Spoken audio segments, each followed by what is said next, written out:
Hello, my name is Simon Timpley from the International Food Safety and Quality Network. Welcome to Food Safety Fridays edition 130.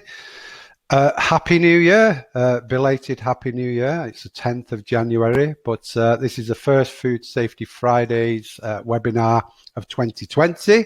We've got 26 webinars. If you have a look on the website, you'll see the schedule there. We've got 26 scheduled for this year.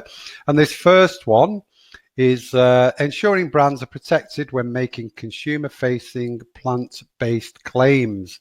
And that's with Barry Meikle from BRCGS. January, some of you who celebrate Christmas will have maybe gauzed yourselves. So Veganuary is apparently in the UK at the moment. Very topical subject and a growing industry, let's say. So just want to say today's webinar is always being recorded. You'll get an email afterwards with the slides, the recording and certificate of attendance.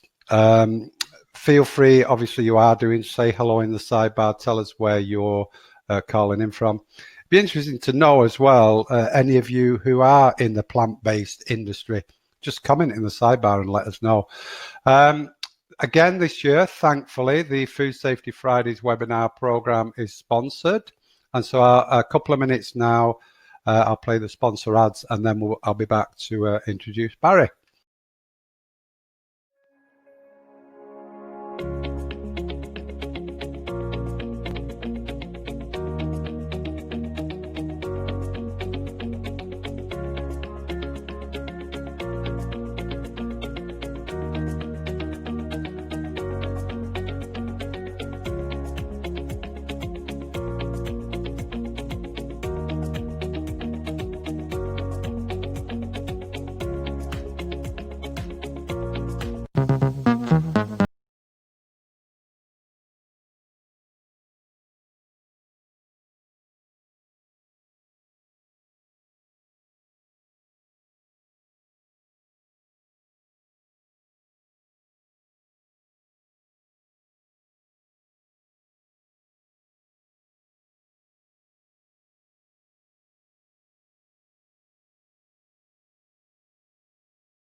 The world of food has changed a lot in the last 100 years.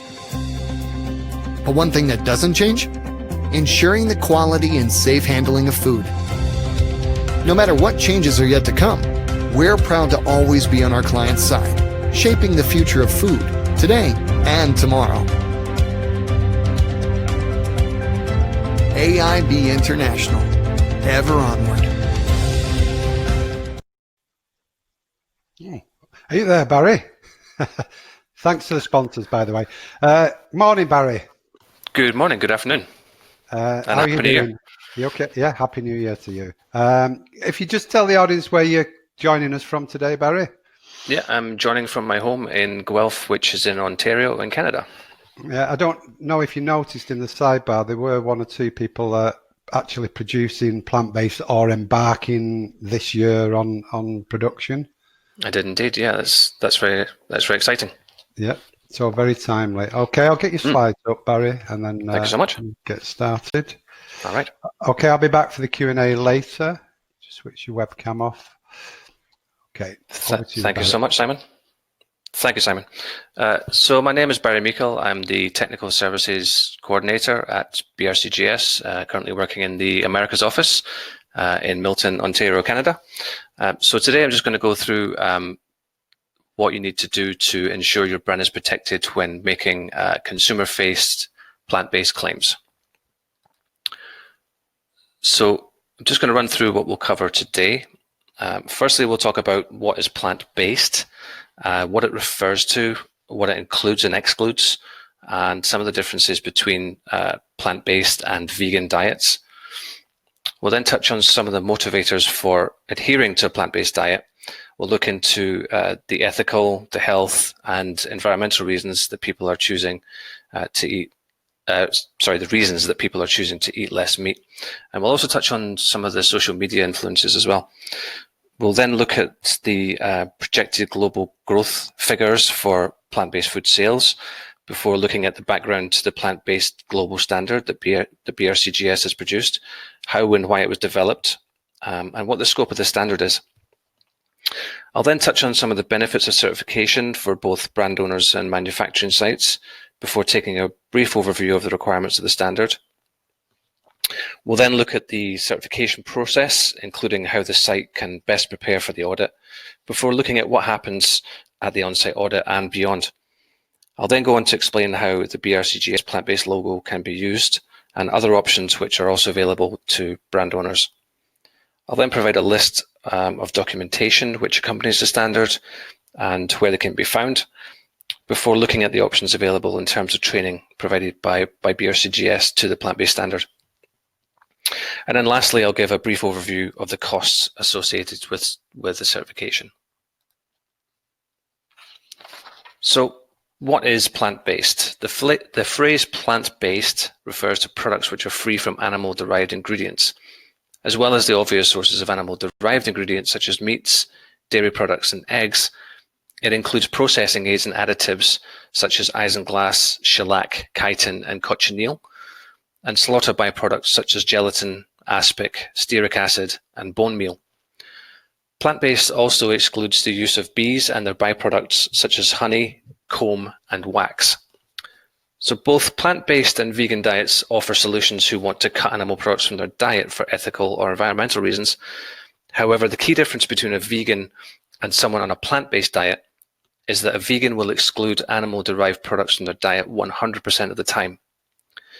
Vegans may also adopt a stance on the wearing of clothing made of leather, suede, or furs. Conversely, those who follow a plant-based diet may only choose to do so once a week or more often, and they may also follow a more traditional diet the rest of the time. The reasons for doing so may also be different. For example, for health reasons such as cutting back on saturated fats, which is generally not a key driver for vegans. So there are several motivators for why people adhere either partially or fully to a plant-based diet. There's ethical reasons. Compassion for animals is one of the main reasons why people become vegetarian or vegan. Farmed animals are only allowed to live a fraction of their natural lifespan. For example, a chicken reared for meat typically is killed at 6 weeks old. The natural lifespan of a chicken is around 8 years. Most animals bred for meat typically only live 10 to 30% of their natural lifespan. The popularity of plant-based food reflects a growing sense of unease among some consumers over the impact that modern industrial farming methods have on the environment. As an example, it takes around 16,000 litres of water to produce just 1 kilogram of beef.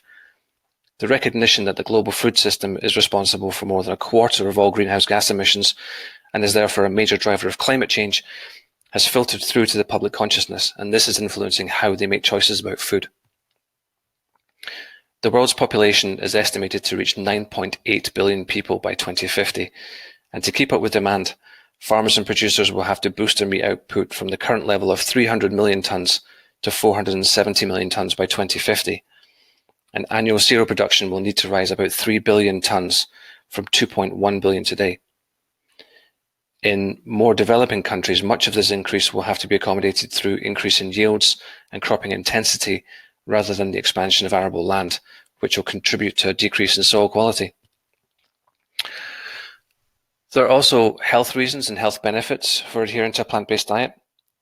It's not just animal and welfare and environmental concern that's driving the expanding market for plant-based foods. Many people are also worried about the impact that a predominantly animal-based diet has on our health. A well-balanced plant-based diet can provide all the nutrients needed for good health. It's low in saturated fat, can help reduce the risk of type 2 diabetes, cardiovascular disease, and some cancers. Global obesity has tripled since 1975, and 41 million children under the age of 5 are overweight or obese. In some developed nations, obesity levels are estimated to be between 35 to 47% of the population by 2030. This increase in obesity can be attributed in part to an over-reliance on animal-based diets. There's also a social media impact and influence. Social media influencers are believed to have played a significant part in the rise of the popularity and awareness of plant-based diets in a number of ways. Their millions of followers connect with the millennial generation, who tend to care more about the environment. They're also less likely to associate with older generational ways of thinking, in that their relations with animals or the planet don't need to be based on exploitation. The hashtag vegan has had more than 61 million posts listed on Instagram. In 2008, the search term veganism had a Google popularity rating of just 17 out of 100. Only 10 years later, it was up to 88 out of 100. For more and more young people, the idea that we need to consume meat and dairy to be healthy or normal just doesn't make sense in their well-informed, social media-led, fluid sense of who they are in the world. So we're going to look at the projected international growth for plant-based food sales. Global sales of plant-based foods jumped 20% in the past year to more than $3.3 billion. A report on the development of plant-based proteins in the European Union identifies the particularly promising market for meat and dairy alternatives. The report also notes that plant-based alternatives are no longer a niche market, not only on account of the significant increase in the market share, but also because 90% of meat alternatives are consumed by consumers who also regularly eat meat and dairy. This shift in consumer behavior towards more plant-based foods is particularly visible in Western and Northern Europe, and can be explained by changing eating habits with a growing number of flexitarians, as well as the growing popularity of international cuisines rich in pulses, such as Middle Eastern, South American, or African foods. But it's not only in Europe where the market is growing. In Asia, the plant-based market is set to grow over 17% between 2015 and 2020, and 22% of Hong Kong residents already follow plant-based diets. Australia, which is the third fastest growing vegan market in the world, has around 2 million vegans in its population. And its market grew 92% between 2014 and 2016, and is set to reach $215 million by 2020. In the North American market, in 2016, 25% of Canadian consumers stated that they tried to limit the amount of red meat they eat. 8% identified as vegetarian or mostly vegetarian. 17% of US consumers aged 15 to 70 currently claim to eat a predominantly plant-based diet, while 60% report to be cutting back on plant-based meat products. And as I mentioned in the last slide, global sales of plant-based foods jumped 20% in the past year to more than $3.3 billion.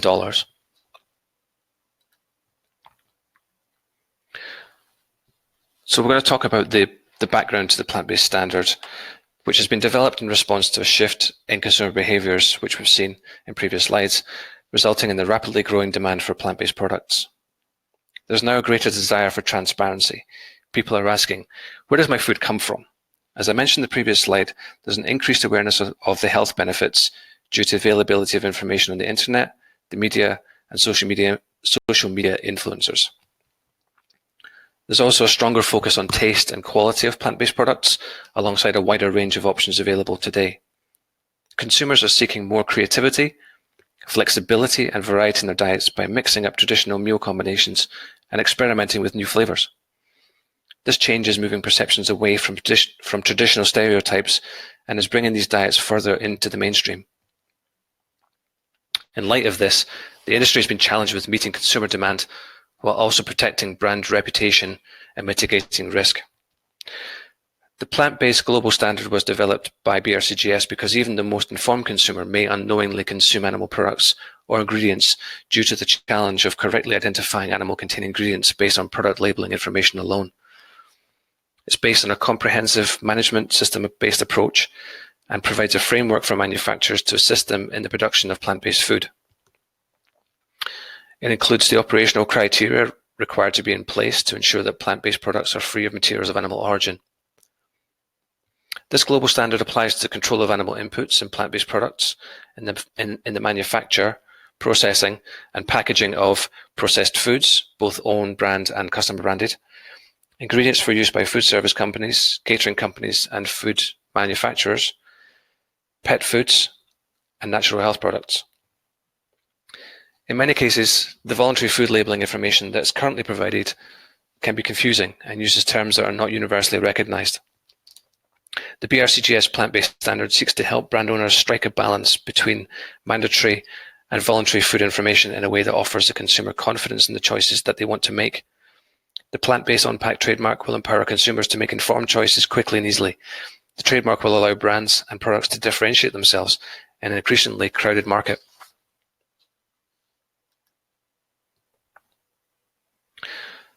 So I've listed some of the benefits of certification to brand owners and suppliers. So benefits to the brand owner, as I mentioned, the on-pack trademark will allow consumers to make an informed choice. The trademark allows brands and products to differentiate themselves in a crowded market. Brand owners will be able to differentiate their brand with consistent consumer messaging by using the BRCGS plant-based trademark. We've seen in the past with our gluten-free program where brands have chosen to use different certification marks across their range of products. This just creates confusion for consumers as different certifications mean different things. The plant-based global standard is a unique certification in the market as it focuses on a management system approach to producing products free of materials of animal origin. By displaying the BRCGS plant-based trademark on packaging, brands are able to communicate that their product meets the needs of the consumer who wishes to follow a plant-based diet. BRCGS is a leading brand and consumer protection organization with over 29,000 certified sites in over 130 countries. BRCGS's standards ensure that manufacturers fulfill the legal obligations and provide protection for brands. Certification to BRCGS's standards is now often a fundamental requirement of leading retailers and manufacturers.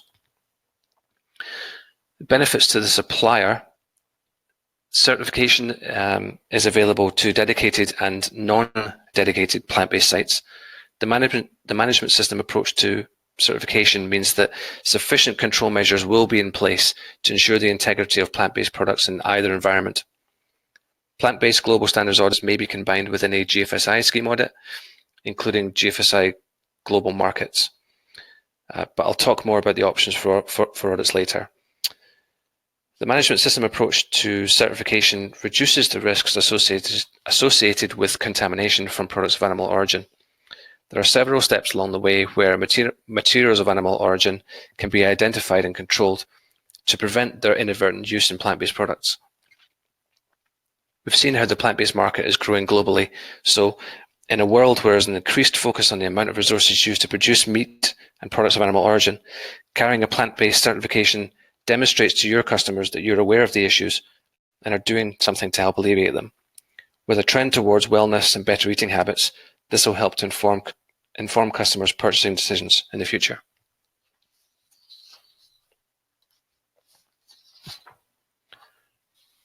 I'm just going to touch on a brief overview of the requirements to the program, and I've grouped them into four categories here.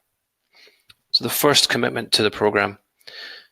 This category ensures that the manufacturing site's senior management demonstrates their commitment to meeting the requirements of the standard and that the plant-based management system is maintained so that the integrity of the plant-based products and any claims are not adversely impacted.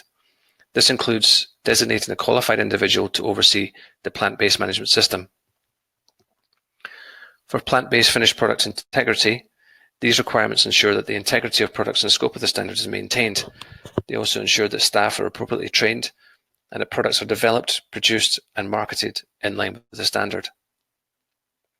For the Food Safety Plan, or HACCP, as audits to the standard will always be conducted at sites either in combination with a GFSI program audit or as a standalone at sites who already have a GFSI program certification.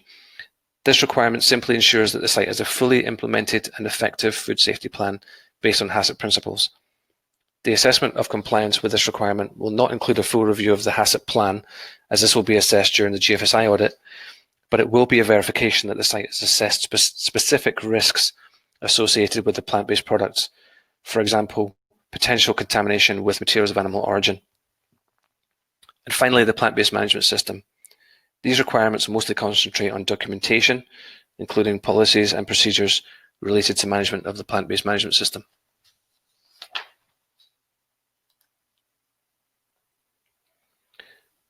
So just to touch on the certification process and the audit protocol, these are some of the steps that we encourage you to take to gain the certification.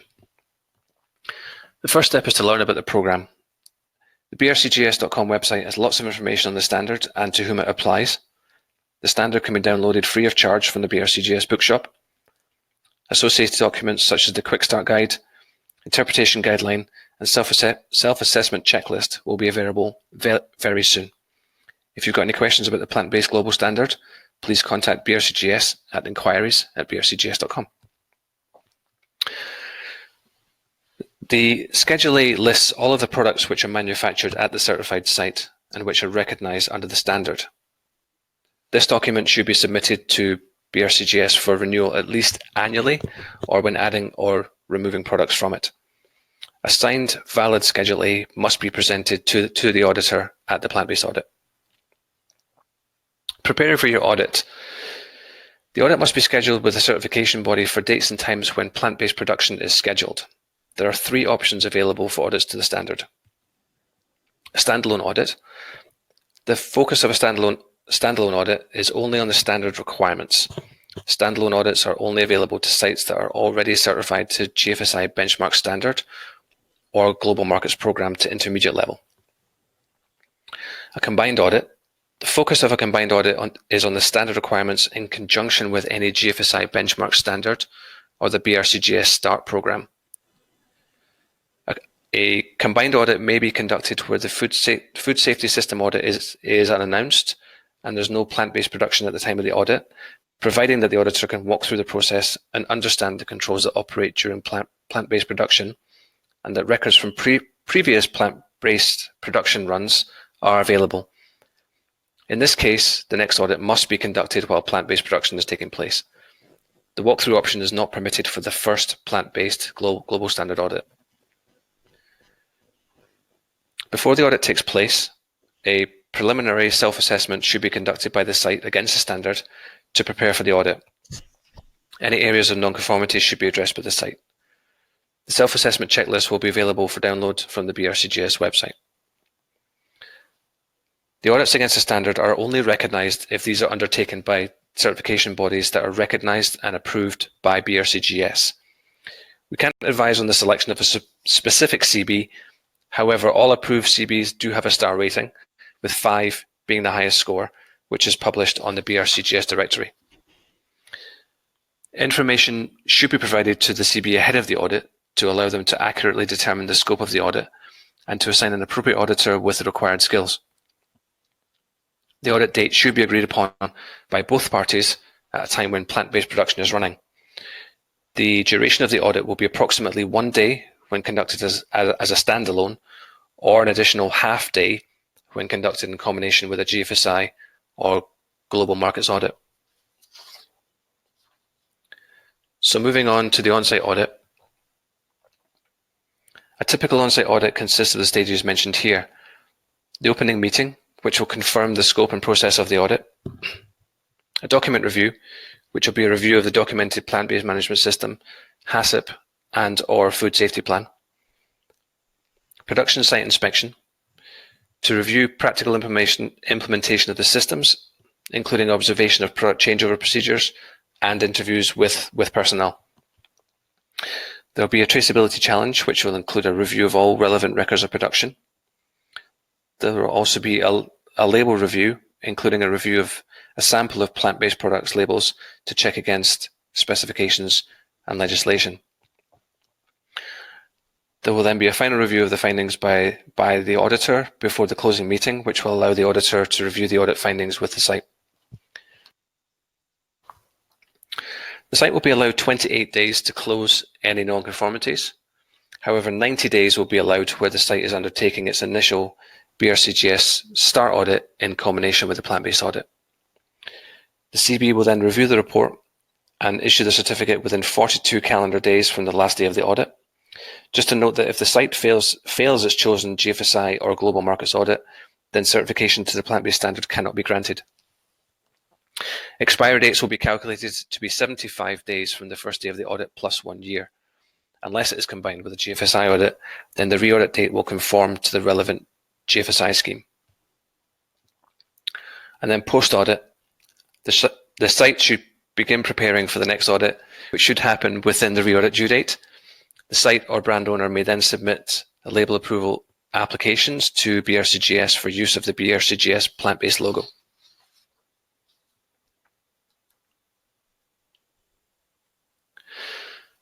So moving on to the use of the plant-based trademark. At BRCGS, our brand usually works behind the scenes to protect brand owners and suppliers from non-compliance. Our brand is well known by customers, but it's not well known by final consumers. The plant-based standards is an exception to this rule. The program offers a trademark on branded packaging as an opportunity for consumers to identify that this product has been produced at a certified plant-based site. Please remember that the plant-based program is a site certification program and not a product certification program. Consumers don't tend to trust products that simply indicate being plant-based. The plant-based logo is a tool for consumers to trust the brand and make it easy to scan the label, and we know that buying decisions are impacted by third-party verification. Brand owners want to build trust with consumers by using a certification trademark. By using the BRCGS plant-based logo, sites have an opportunity to do this and to differentiate themselves from the competition. So the conditions for use of the BRCGS plant-based logo will be outlined in the BRCGS Free From Trademark Uses Guide. This document is set to be released later this month. Documentation should be submitted to labels@brcgs.com and should include a completed trademark approval form and Schedule A, plus the artwork on which the BRCGS plant-based logo will appear. Although these logos are available, brand owners are not obliged to use them. They may use their own logo and use the certification to underpin it. So as other animal and meat-free claims may be used, where certification to standard is used as part of the verification process for an animal meat-free claim other than the BRCGS plant-based symbol, the site must have a written definition for the claim and its labeling rules, an agreed contract for the use of any externally managed marks, and approval for the use of externally managed marks on each product to which they're applied.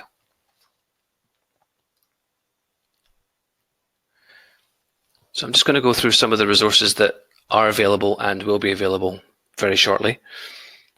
So the standard, the plant-based standard, will be free to download. Is free to download in PDF format. It's available on the BRCGS bookshop. There's also a hard copy version available, or the unlocked PDF format is also available for £125. The Quick Start Guide, which will be free to download, should be available by the end of the month. The Self-Assessment Checklist, again, is free to download from brcgs.com and will be available.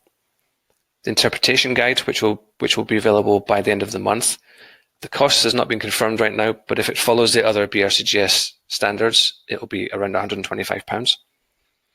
And the Free From Trademark Uses Guide, again, it will be available by the end of the month and will be available on the BRCGS website.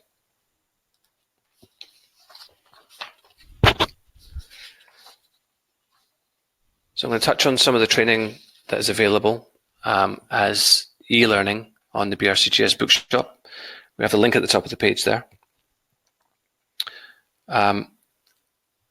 For the site's training, the duration of the training is between 4 and 6 hours. The assessment is a 25-question exam with a 60% pass mark. and it's available for anyone to take, but it's aimed at senior managers, quality managers, technical managers, and operational staff. It's anticipated that only senior members of staff will be required to take the training, but it depends on the number of staff that you have in your facility on how many people you think should take the training. And then there's the plant-based global standard auditor training. Again, the duration is about 4 to 6 hours, but the assessment is a 50-question exam with a 75% pass mark. This is intended for auditors with at least 2 years experience in auditing food safety quality systems and who hold a HACCP qualification of at least 2 days duration.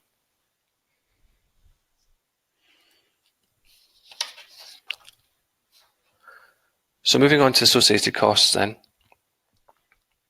All fees related to the audit will be billed directly through the certification body. The only charge that BRCGS will levy is an audit fee of £500, which is equivalent to $850 Canadian or 650 US, which is charged to the certification body. The certification body will then pass this fee onto the site. In terms of auditors, the time for which they charge will depend on the audit duration, so half day when combined with a GFSI or global markets audit, or 1 day when standalone.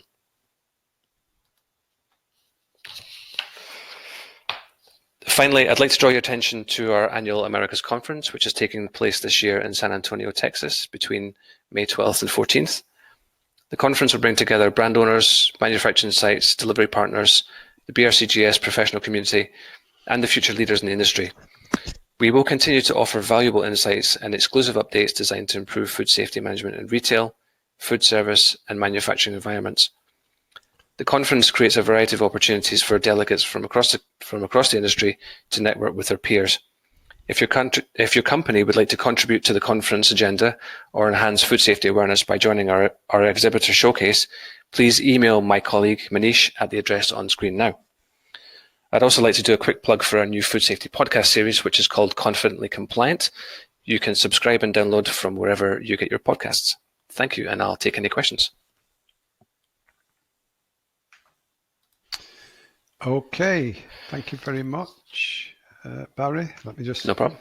Get rid of your slides. Right. Okay, let's pick through the questions. There are a couple. Patricia, what is the meaning of on-pack consumer trademarks? It's just a trademark that appears on consumer-facing labeling on food products. Okay, simple as that. Yeah. Ibai asking about what about GMO plants? Is it relevant that, or is does that mean plants in terms of I think the manufacturing facility, or plants in terms of? That's a good point, actually. Ibai, can you just clarify? Do you mean a plant as in a factory, or a plant as in a plant that grows? Yeah. I don't think there's any restrictions on what type of facility can be certified to the standard. Okay. Suzanne, are there any existing organizations that are using the certification, or is it literally? So the standard was only released on the 1st of January this year, and audits to the standard don't start until the 3rd of February. So as such, there are no existing sites that are certified as yet, but we are running trials with some major manufacturers and brand owners across North America. So we hope to have them on board soon. Okay, and Susie, can you label your products as vegan without using the logo, or must you get a certification? So yes is the answer to that. You can make a self-declared claim. You can also use, you're not obliged to use, if you do seek to get certification, you're not obliged to use our trademark either. So you're not required to get a certification to make any sort of vegan claim, but obviously if you do go to the effort to getting a certification, I would suggest it's worth using the trademark that's available. Okay. And Narong Chai, right now there is no certification body that can provide certification service for plant-based on the BRC directory. when will this BRC GSPB, when can you get certified to it? Well, again, the audits don't start until the 3rd of February, so I imagine that the available certification bodies will appear on the directory at some point between now and then. Okay, Emily, we are launching our vegan line today, Canada and US. Is there anything we should be aware of or things we should consider? Well, firstly, congratulations to Emily. It depends on what you mean. Things that we should be aware of or things we should consider. I think if you would like to get in touch with us directly, Emily, you can get in touch with me, or you can email our inquiries at brcgs.com email address, and we'll be happy to help you. Okay, and Raina, can you repeat the name of the podcast? Oh, Plant Pot. Oh, it So should be podcast. Yeah, go on. Sorry. The podcast is Confidently Compliant, and it's I think it's subtitled as a food safety podcast, I believe. And if you search for BRCGS or Confidently Compliant, you will find it. It is available from Apple Podcasts and all the major places that you can get your podcasts. Ian, are you UCAS accredited in the UK for certification body status? Ian in Yorkshire. We are not a certification body, so BRCGS are the standard owner. So we employ certification bodies to conduct the audits on our behalf, and only properly accredited certification bodies can conduct audits to our standards. Okay, Susan. Any existing organisations that utilise the trademark on package currently? Again, and I'm going to repeat that these questions probably came in before I answered the first one, but the audits don't start until the 3rd of February, so as of yet, no. Okay. And Susan's asking, any large CBs or global that have interest in it? CBs? Certification bodies, I think. Okay. Yeah, we do have, well, most of the certification bodies that we have on at the moment, we anticipate that they will take on the plant-based standard. It just depends on, obviously, demand from the manufacturing sites that come to them. So provided that the manufacturing sites go to them and ask for the standard audit, I'm sure the CBs will be happy to take it on. Yeah. And Lorenzo, would products derived from fungus be qualified under this standard? Yes, they will. We didn't feel it was. There's a bit of a conversation around mushrooms and things like that, but yes, funguses will be allowed under the definition of plant-based under the standard. Right. There is a list actually in the standard. I think it's Appendix 4, which lists all the materials of animal origin. So Lorenzo, if you want to refer to Appendix 4 of the standard, you will find all the ingredients which will not be allowed. So is there but fungus is fungi.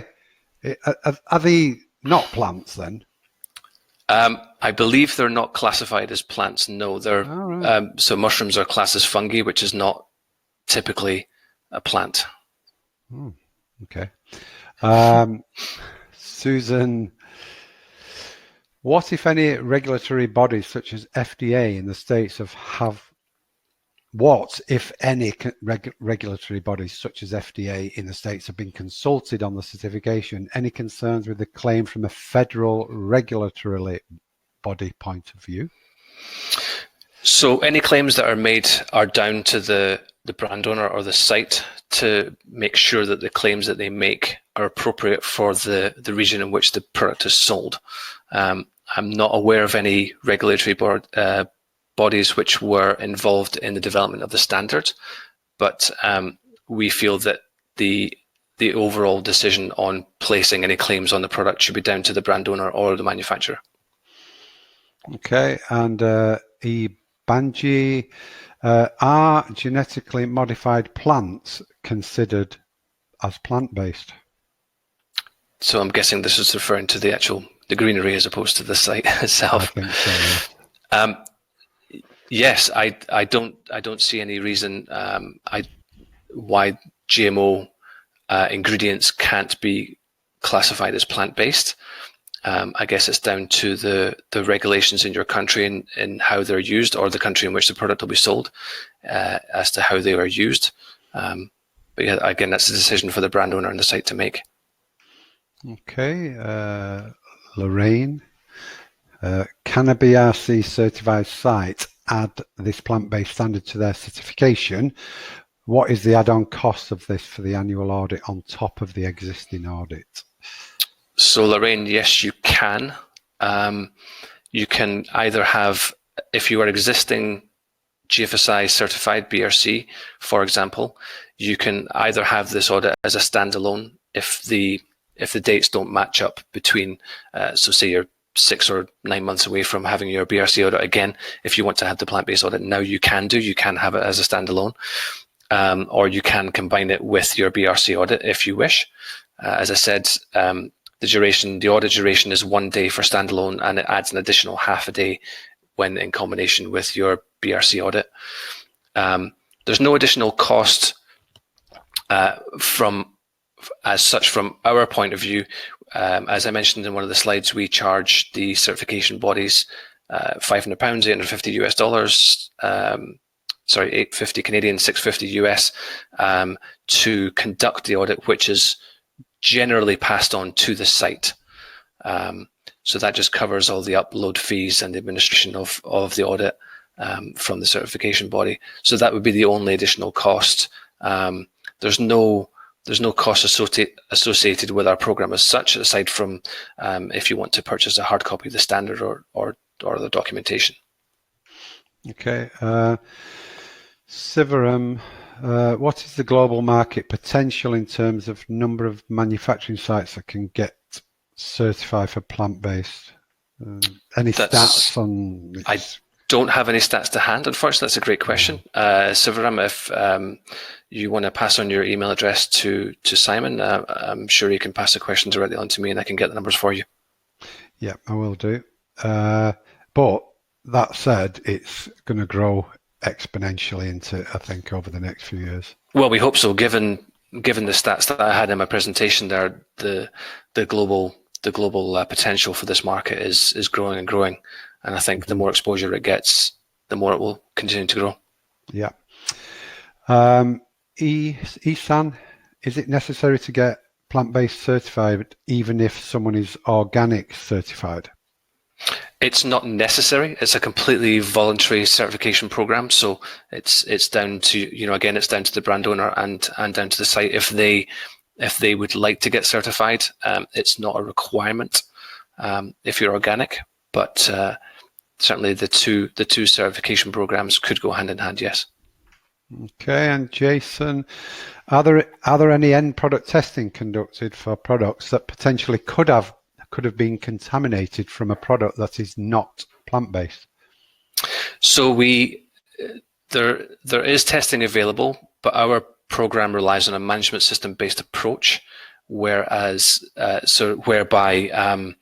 the potential for contamination for products of animal origin is controlled all the way through the process. We don't prescribe a testing frequency. That's down to the site to determine based on risk. So if you're a dedicated plant-based site, then obviously your testing frequency may be less frequent than if you were a non-dedicated site in which you're handling materials of animal origin throughout the site. So it's down to the site to determine their own testing frequency, but there is end product testing available. But again, we don't prescribe the frequency of how often you should do that. It's down to the site to determine based on risk.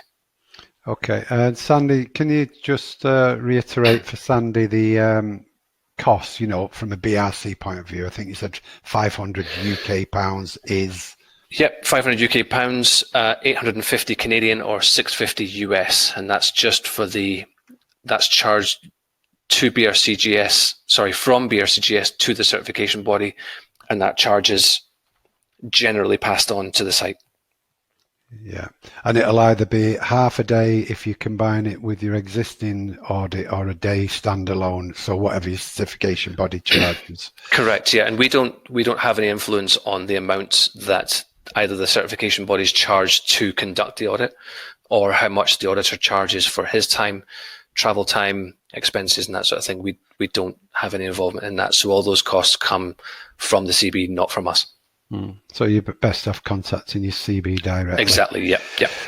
Naranguchai again. Is it necessary for CB, who will provide plant-based certification, to be accredited to ISO 17065?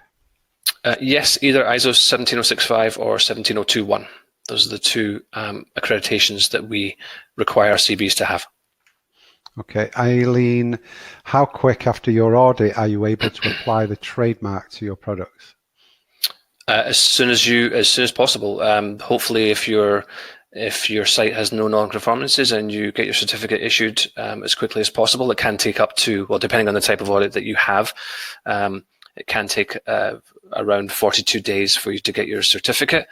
After you have your certificate, you can then apply to us to have the trademark on your packaging. As I mentioned in the slideshow, you need to submit an application form for approval of trademark use, your Schedule A, and the artwork itself with the trademark applied, so that we can see it and assess it and make sure it's appropriate for use. So in terms of the label approval process time, we generally ask, certainly for gluten-free approvals, we ask to allow at least a week for these artworks to get turned around, but we generally try and get them done in 24 to 48 hours. Okay. This is not an easy one. Andrea, do the plant-based foods under the standard meet the nutritional profile of the foods that they are mimicking? We don't place any requirements on nutritional values of any of the products that are certified under the standard, or any sites that produce products under the standard. We don't have any involvement in that. All we're concerned about is the elimination of materials of animal origin from the finished product. But anecdotally, from what I've seen, some of the more heavily processed plant-based foods, like for like, weight for weight, certainly in these new sort of plant-based burgers, free-from burgers, they don't differ much in the nutritional value in terms of calorific value, certainly. Okay. Nada, can plant-based certification standards be a replacement to GFSI? No, you can't. You can't substitute your GFSI certification for your plant-based. The plant-based certification must be so only sites that are GFSI certified, either through GFSI benchmark standards or the Global Markets Program, can apply for the plant-based certification. Okay. Isan, will the animal-based foods, if they cross-contaminate, is it considered a food safety issue in a restaurant operation where many types of food are being prepared and served, even if it is not an allergen? I would say yes. However, the restaurant operations are not under the scope of our standard. It's only manufacturing facilities. But to answer the question, if cross-contamination happens, I wouldn't class it as a food safety issue. Contamination with animal-based foods into a plant-based product is not a food safety risk. It's more of a, for the reasons I said earlier, it's more of an ethical risk, a personal choice, a dietary choice, a lifestyle choice risk. So it's not a food safety risk as such. Yeah. Ian, why not go for a supplementation to an existing standard like BRC or SALSA or ISOEC rather than a new standard when it can be conducted in conjunction with HACCP and other process-based systems? Well, we do see it as a supplementation to the existing BRC food safety standard, in that it can be conducted in conjunction with those audits. We felt the time was right to produce this standard and to bring it out there. And as I said, it's a voluntary standard certification, so there is no obligation for anybody that's producing plant-based foods to go for any type of certification. Okay, that's the last one so far. Any more? Okay, yes. Andrea, will the standard include any labeling requirements regarding the common name of the products? No, we don't get involved in the regulatory side of things. We just ask that any labeling is conducted in accordance with the regulations in the country of sale. When we assess the labels for use of the trademark, we will only be assessing the use of the trademark. We won't be assessing any of the other legal requirements, nutritional declarations, ingredients lists, or anything like that. We will just be concentrating solely on the use and appropriate use of our trademark. Yeah. Sandy, has BRCGS considered specific pathogens which should be considered for hazard analysis risk assessment? Not specific pathogens, because again, the plant-based standard is concerned with food integrity, not food safety. So it's concerned with the integrity of the product in terms of contamination from materials of animal origin. So we don't consider specific pathogens in terms of the plant-based standard. If there are any specific pathogens associated with plant-based products or plants in general, these should be risk assessed as part of the plant-based management system. Okay, Lorraine, in a site that is not dedicated, is there a requirement as part of the standard to include statements on labels regarding potential cross-contamination, e.g. highlighting that the site handles non-vegan or plant-based materials? Again, that's a decision for the site to make.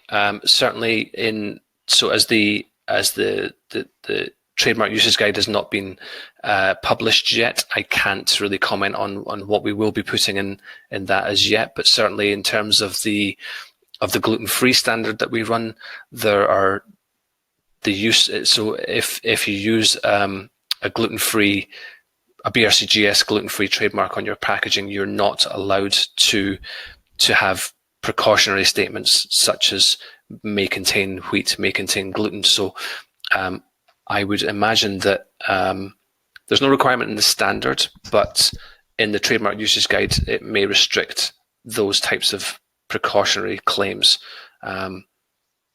Again, that's down to the brand owner to determine whether they want to put those things on. I feel it might be in conflict with the use of the trademark if you then say this product is plant-based, it's completely meat-free, but then also we handle meat on site.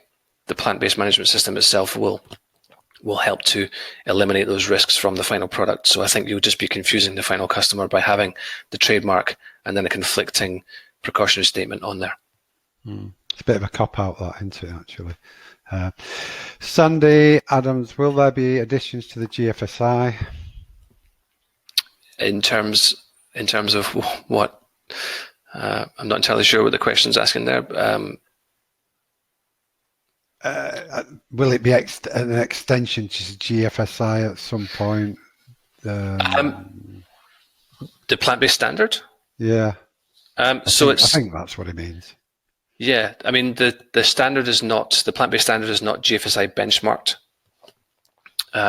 yet. Only the food safety, the main BRC food safety standard is GFSI benchmarked.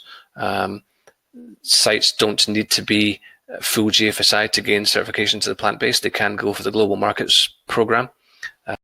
So if that's what the question is asking, then yeah.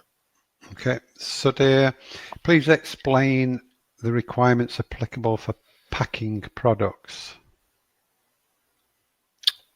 So in terms of the plant-based standard, there's the requirements for packing products just cover contamination from materials of animal origin. So if you'd like to refer to the standard on the packing, I don't know the standard verbatim, sorry, so I can't quote certain clauses from the standard, but there are clauses in there which refer to the packaging of products. So please download the standard and have a look.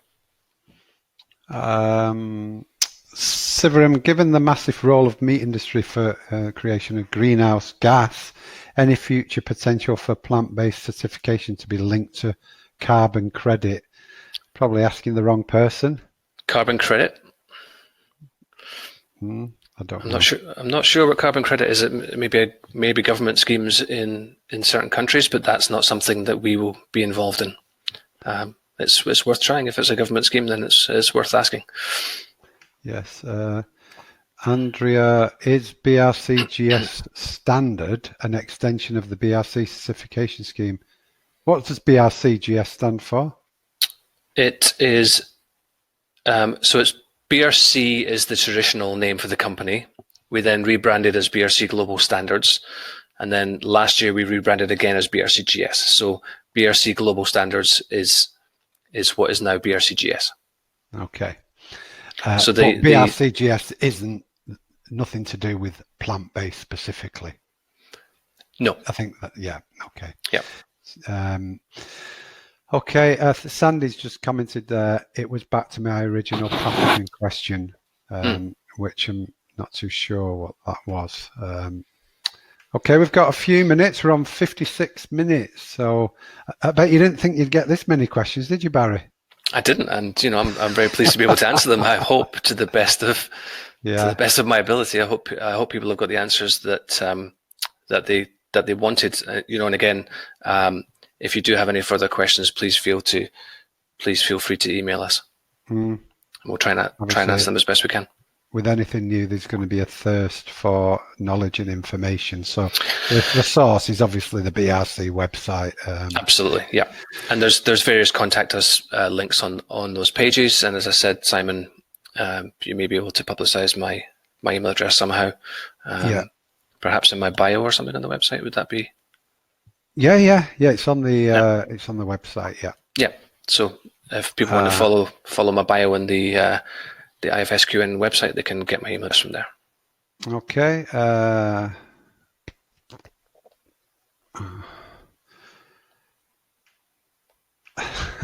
I think people are still a bit confused. Actually, there is the BRC third-party certification scheme out already. Are you affiliated at all? So the BRC, years and years ago, the British Retail Consortium, however you're familiar with it, this BRCGS is the same company. We've just gone through a couple of rebrandings since that time. We consider ourselves a more global company now, hence our new office in the Americas region. So we wanted to lose the association with just being British. We didn't think it was helpful to our brand to just be labeled as the British Retail Consortium. So we're now BRCGS. We've kept the first three letters of the old BRC, which is we've now rebranded the BRC as brand reputation through compliance global standards. So that's the full name, if you like, for BRCGS. But yes, we were previously known as the British Retail Consortium. Okay. Right. Thanks for clearing that up, Barry. You're welcome. Thank you. This was very insightful, says Susie. Thank you very much, Susie. So I appreciate your time, Barry. I hope West Ham win for you later. Thank you so much. For everybody else, that's West Ham Football Club in the UK. They're playing later. Have a nice weekend, Barry, and thanks very much for today. Thank you, you too. Cheers. Thanks, Simon. Cheers. Okay. Right. I will issue your certificate shortly, but I've just put in the sidebar next week's webinar. We'll be sending emails out about, it's disappeared now. Next Friday's, the link's there in the sidebar. If you click that, you can register. It is FDA intentional adulteration inspections, what to expect and how to prepare. You can follow that link and register, or just react to the emails that we'll be sending out over the coming week. Okay, that's just to get us warmed into the 2020 Food Safety Fridays webinar program. It's new, it's growing, veganism and just healthy eating and reduction of meat and move to plant-based. I've done it a bit myself as well. I now have oat milk in my coffee, and yeah. So yeah, new year, 26 more webinars to come. I will put your certificate in the sidebar. I'll stop waffling. Sorry. There you go. Certificate of attendance. Happy Friday. Enjoy your weekend, and we'll see you next Friday. Take care. Bye.